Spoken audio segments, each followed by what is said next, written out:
What do I do to take care of this child? Hey. Oh, sorry. I forgot.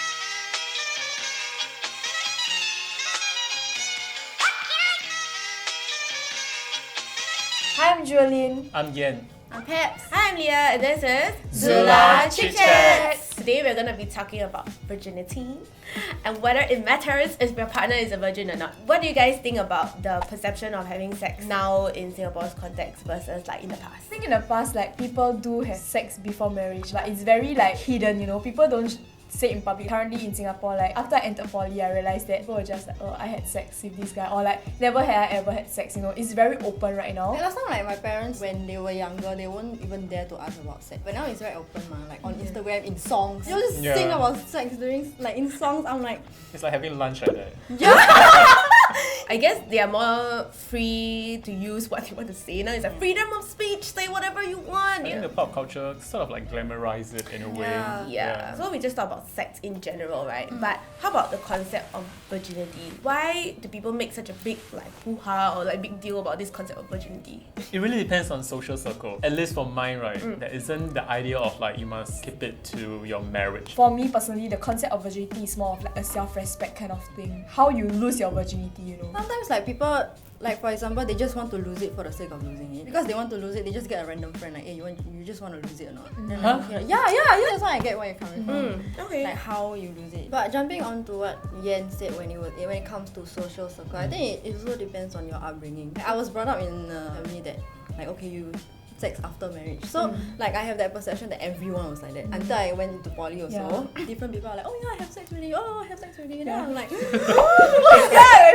I was like, oh my god. The term virginity itself is an entire social construct. I feel that it's something that people make to be a big deal out of when it's not even anything tangible. When the girl has it, she seemed as pure, wholesome, etc. Right? But then the girls who like lose it, right? They are viewed with like shame. For guys, it's the opposing kind of view. It's just a social construct, like what society expects of you, and it makes you feel that you have to keep on to this something. I don't think if you have or you don't have it, it makes you any less of a person. How if someone is sexually active? Different people view different genders differently. Girls are seen as very slutty, seen as a shame, but guys are kind of praised for it. It's not as frowned upon. What do you think about that? I think generally, even like boys, people still talk behind them like, oh, you know, if it's around and such. Sometimes amongst my friends, they will say, hey, the public bicycle is here, or the village bicycle. But we don't use that on girls, you see, we also use that on guys. To us, it's really, you know, regardless of your gender. Girls, they do have that sort of like a little social burden. Even the way you dress, they already kind of like label you with something. I think it's a generation thing again. It's more of the older generation that will like have this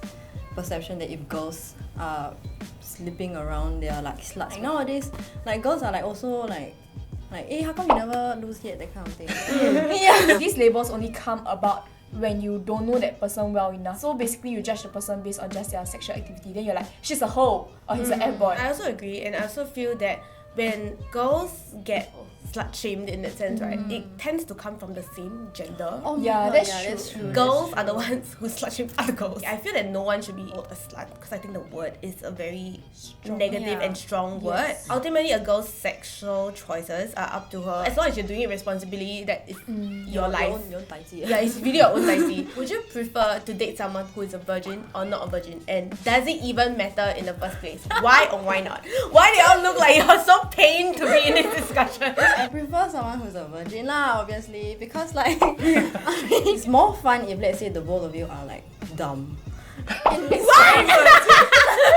Like learning together, that kind of thing. Versus when like the guy is already experienced, then I will feel a bit like, like I'll be more conscious. One of them is because I was brought up that way, like I'm Christian. It's more ideal that I have someone that shares the same beliefs. For me, I have a different mindset. I find dating virgin, there's a lot of responsibility. Because the other person is a virgin, the person might have a lot of expectations. But when you're dating someone who's a non-virgin, you just take it as it is, Lord. To me, it doesn't matter. Okay. But I feel there's an additional burden if I know the person is virgin. Same as Yen, it doesn't matter to me. Saying that I would want him to be a virgin is something that I'll give an answer to my mother to make her feel happy and think that I'm a filial child. Whether you date someone, it doesn't matter whether the person is a virgin or not. Unless he lost his virginity with like a one night stand kind of thing, then maybe I will be less welcoming to a side.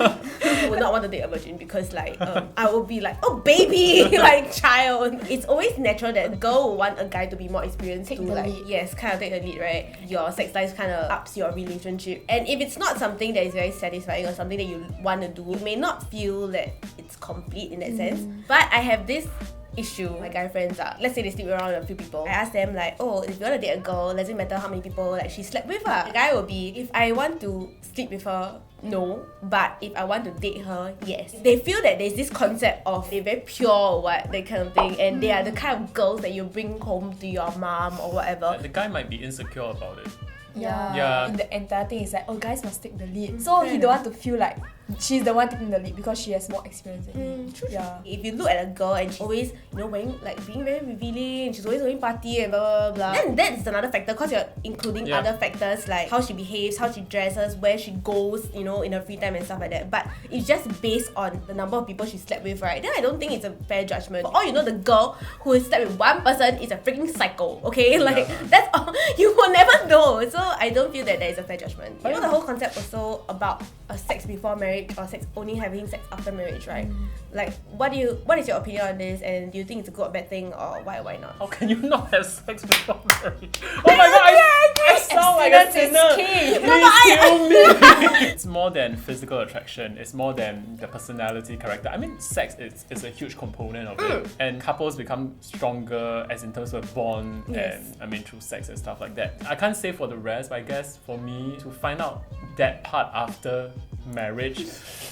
It's like buying 4D, To be very honest, I think it's really, really very difficult. I feel that right now, the concept of love has transformed to more than just in terms of personality, physical touch, being a love language. Arrange kind of shows that sex before marriage is a thing that it's possible to happen. Ideally, I would prefer to have sex after marriage lah, but the thing is, when it happens in a relationship, you can't stop it. When the feelings come, right, it just come on. We have to take into account different people receive love or give love in a very different manner. It's important to set boundaries because for me, I will want it after marriage. So if let's say I am interested in any guy, I will be like, okay, this is my stand. So you prioritize your own values over the relationship, which is fair enough. So it's just a concept of respecting the other person's decisions. For me, I would feel there's a bigger loss if you wait because you don't know what you are kind of like missing out. In the sense that if both of you are like virgins and then like you always wait until marriage, etc., right? Then you also won't know us. So it's like, no difference, right? But I think this entire sex before marriage, do not have sex before marriage culture come about from the past is that people don't want their kids to be pregnant before marriage. Right now, it's more okay because people are more educated about protected sex. So in the event where your partner is pressuring you to lose your virginity, what is some advice that we can give to people out there? Because I think this is a very real situation that some people face. You should really question whether you really want to be with this guy or not. Because if let's say he really loves you and he respects the heck out of you, right, he wouldn't even put you in that position. Spot. I was actually put in that position. Like I already told him that I don't want to have sex before marriage. He obviously doesn't respect your morals and your decisions, even though you made it clear to him from the start that you don't want to have sex before marriage. I think a lot of times people have that conflict is when they think, what if the guy think that I don't love him enough to give him? But you got to think it in another way, that why doesn't he love me enough to respect? As much as you love this person to want to give your first time to him, right? You have to learn how to protect yourself and really know what you want out of this relationship. If you're single and you're being pressurized by your peers to kind of lose your virginity, that's the stupidest thing. Yeah, no, please don't listen. It's like, It's like question your friends. for me, it's always no pressure to lose it. No special reason to keep it. Oh my god. Please kill me. No. Just let nature take its course. Yeah. For example, if the girl initially she thought like, okay, that's what I want, but after that she goes ahead and does it and stuff like that. What's important is being educated about it and the risks that can come with it, etc., which is taking care of yourself. There are people out there who actually, after they got pressurized and they done it, they regret doing it or they feel guilty, But I think there's no need to feel that way because at least you learn from that mistake and then next time when it happens again, you know how to solve it or how to face it. So today we talked about whether it matters if your partner is a virgin or not. And we concluded you have to be responsible for your own actions. So if you guys have any experience with this, feel free to leave it in the comments and let us know what else to talk about next time. And don't forget to like, share and subscribe. Bye!